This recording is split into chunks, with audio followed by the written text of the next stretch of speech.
好，大家好，又係我小編啊！呢次帶你睇小柏風嘅 A7 單位。好，咁我哋繼續睇下先啊。好，首先右手邊咧就有個蒸焗爐啦，西門子大牌子啊。OK，咁嚟呢度咧就呢個儲物櫃幾好用㗎，即係你可以擺啲電話啊，佢有個插蘇，唔錯嘅，係啦，可以擺啲濕星嘢。咁呢度咧就係雪櫃啦，因為佢都唔可以閂，所以就麻煩啲。OK。咁呢個就開放式廚房啦，佢用咧都用埋啲大牌子嘅西門子，爐頭又係西門子，唔錯。咁呢個咧同頭先嗰兩個咧有少少唔同嘅。而家廚房呢度個窗仔可以偷窺人哋，幾好啊！係講下少嘢。好，咁而家帶大家入廁所睇下。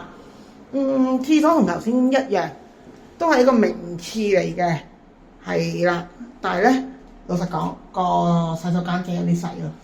即係沖涼位，係啦。咁我哋出翻嚟睇翻呢度先啊。咁咧，依間係兩房嘅加儲物間啦。點解儲物間咧？嗱，依間房佢望咧就望去呢個旺角啊，同埋呢個花園街嗰邊啦，即係太子嗰邊啦。個景唔錯㗎。咁咧右手邊咧就可以望到海，唔錯。依個單位有啲話晒都係海景 ，OK。咁呢度咧，點解叫衣帽間咧？你呢度啱啱個角落頭位就可以做呢個衣物櫃啦。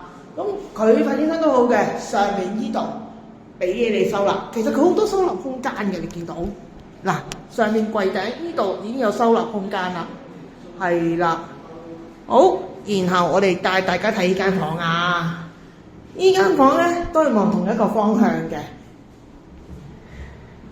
都係望太子啊、花園街啊、旺角嗰邊嘅，係啦。咁呢度都係啦，同樣啦，都可以望到少少海嘅，都唔錯噶啦。其實係啊，如果以呢個價錢嚟計，係啦。咁小編就同大家講到呢度啦，拜拜。